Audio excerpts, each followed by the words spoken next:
artwork, and it is a little bit different to what you would think artwork is, but it's an expression of who she is and where she actually comes from, and never sort of realized it. So, Sophie, let's show your artwork, and then let's talk about what and how you came about it.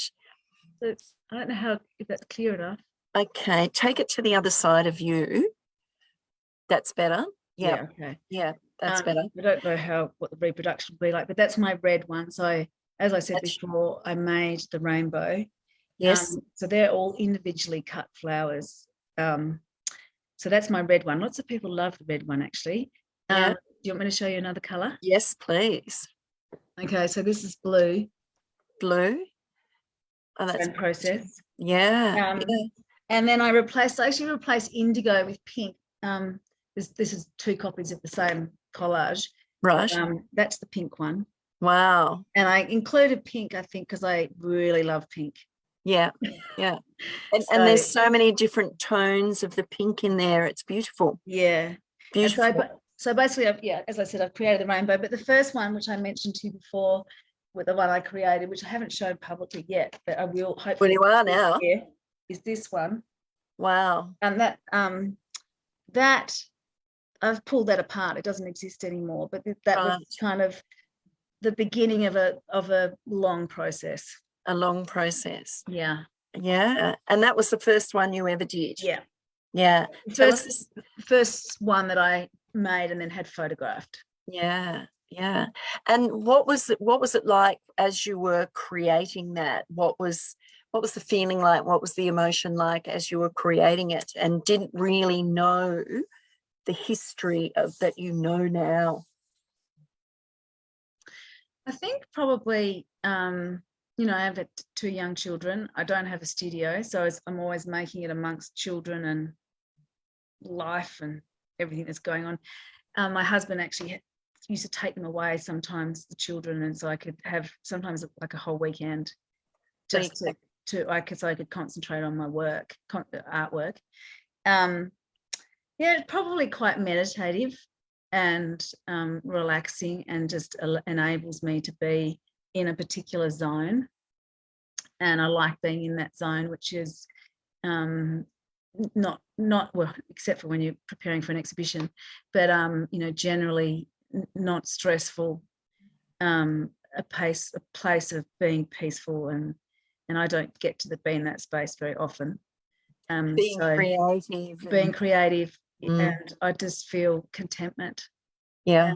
And I'm at ease, especially compared to my advocacy work, which I find quite stressful, being in the media and briefing politicians and advocating for change, and pushing against stuff like the planning campaign I work on is really about changing the future direction of the state. Whereas creativity, you're not pushing up against any of that stuff. You're just allowing it to happen, and you're just allowing. There's a flow there, and there's that peace and tranquility, that calmness comes across. Yeah. And that would give you the balance that you need to do the other work that you do as well. Yeah. And they're both about heritage. My advocacy work is about natural heritage and cultural heritage, and about democracy and transparency. And then my artwork is about cultural heritage, but it's also about natural heritage. And I also think transparency around my own story. So I think there's a lot of links. And I also think because the island I'm from was bombed during the war and everyone left, I do wonder if that's why I'm so protective of Tasmania, because it's not easy being an advocate.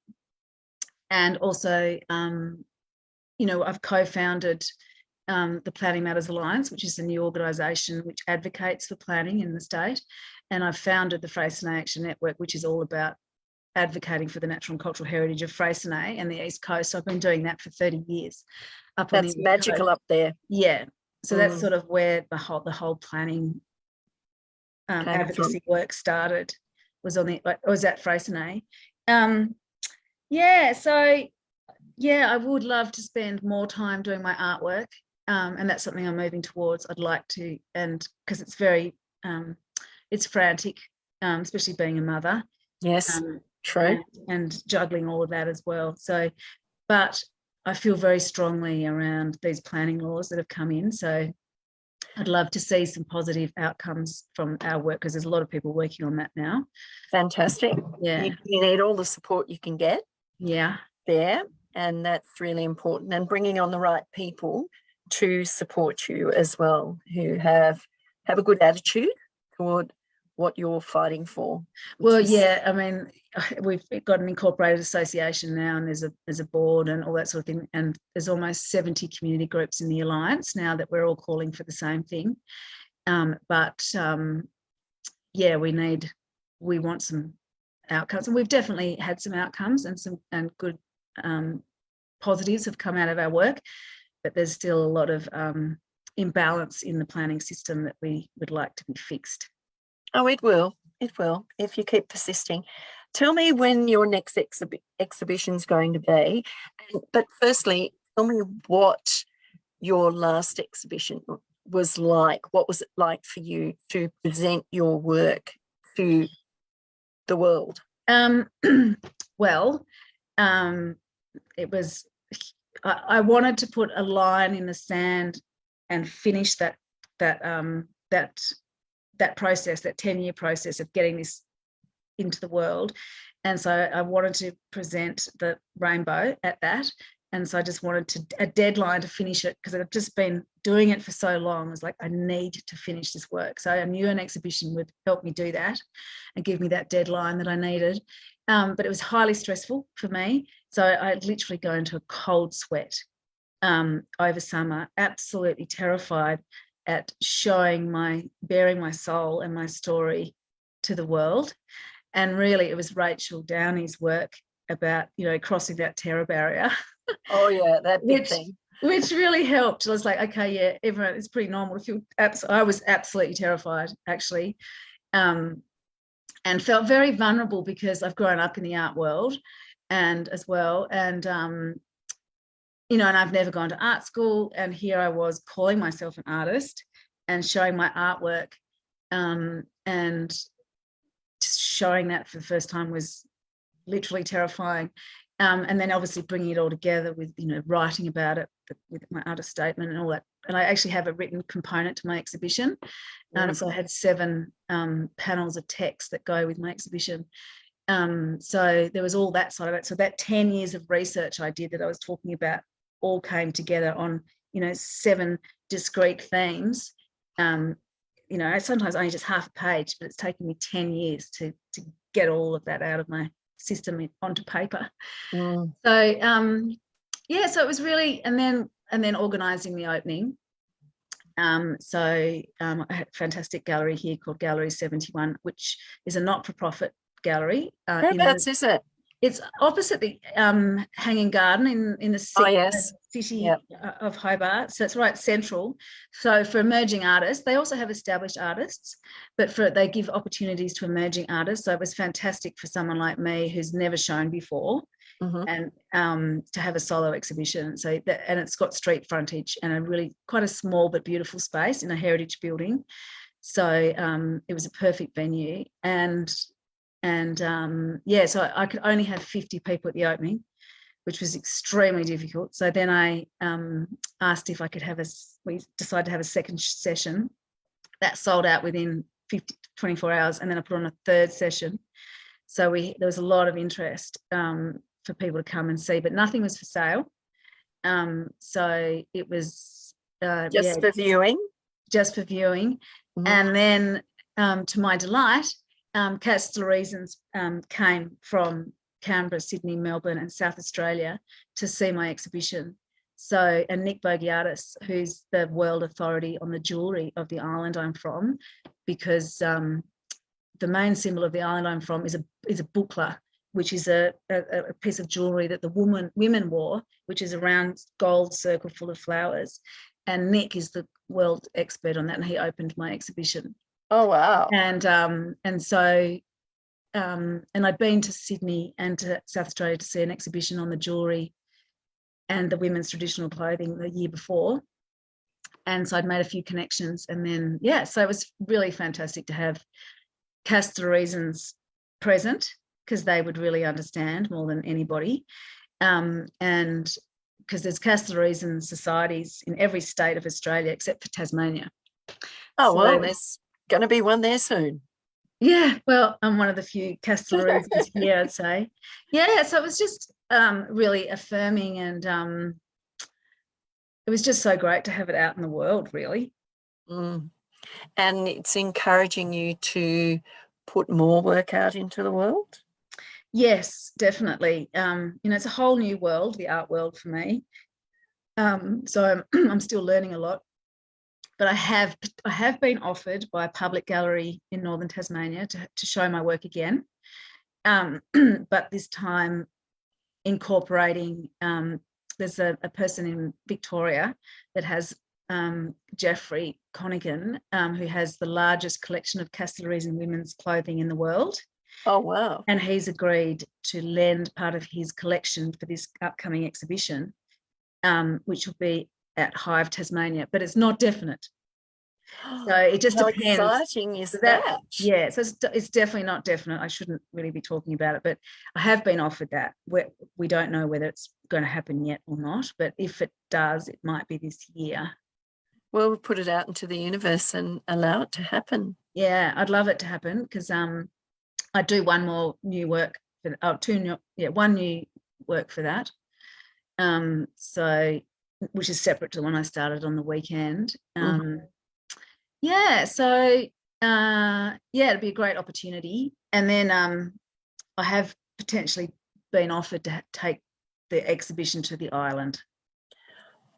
From where you come from? Yeah. Wow. Yeah, but I think there'll have to be a lot of things that would have to happen to make that a reality. Yes. But there's definitely been interest already. So that's a good sign. So I'd love to take it to Castelrizo. I think that would be amazing. That is exciting. That would be wonderful. And, that will happen. I hope so. It all comes down to money. No, it all comes down to allowing it to happen. Yeah. It will happen. Yeah, I hope so. You don't worry about the money. You just allow it to happen and the money will follow. Yeah. Yeah. I hope so. Yeah. So what's another thing you'd like to do, because we're coming to the end of the show? What is it that you would really love to do? Take your artwork to the island where you originate from. Do the exhibition sometime this year with the clothing that complements your artwork. Is there another thing that you'd love to do? Well, I really like to have the space and the time to do more art, and then I could be more present with my family. And I would love to somehow create my own economy through my artwork, so I could afford really to do more of my artwork. So I think I'll always be an advocate, but making a living out of advocacy, and especially I'm purely paid by donation. So all my work is funded through no government support or anything. It's not easy, but it's important, and I'm hoping our work will continue. But yeah, ideally I'd love to do more art. Good. Now, how can people get in contact with you? People can contact me through Instagram, is probably the easiest way. So what is your Instagram? It's Sophie CS Underwood, I think. But someone sent me a message the other day and it didn't get to me. So that's one option. You can message me through Facebook, through Facebook Messenger. I'm on Facebook, but my Facebook page is private, but you can still message me. Okay. And maybe I could leave you my number and my email address if people wanted to contact me through you. Okay. That'd be great. So if they want to contact you, they can contact you through me and I can send them on to you. But I want to say congratulations for your exhibition. And it wasn't just one, it was 3. 3 times for the exhibition. You know, you were going to do the one exhibition, but it happened that people were so interested in it that you had to have 3 showings of your exhibition, which is absolutely fantastic. That was the opening night. Yeah, yeah. And how wonderful is that? Yeah. Because that sort of doesn't happen very often. No. And yeah, it is Sophie, SOPHIECS Underwood. Yeah, and it comes up with all your artwork. Yes. Yeah, yeah. It's amazing. Thank Yeah. you. Yeah, beautiful. And sometime when I'm in Tasmania, I'll come visit and see how you do it. Yes. I'm curious. Very welcome. Curious to know. And yeah, if there was one tip that you wanted to give people about being an artist, what would it be? I just think it's following how you feel. And so for me, I felt like I wanted to share my work and show it to the world, whereas some people might not feel that way, but they want to create just because they feel like it. So and just hang it in their own home, and they don't have to display it to anyone but themselves. No, and then the feeling might take them one day that they might. So yeah, I love the idea of creativity and people being creative and yeah, being Beautiful. Being at peace with themselves, Fantastic. making things. Fantastic.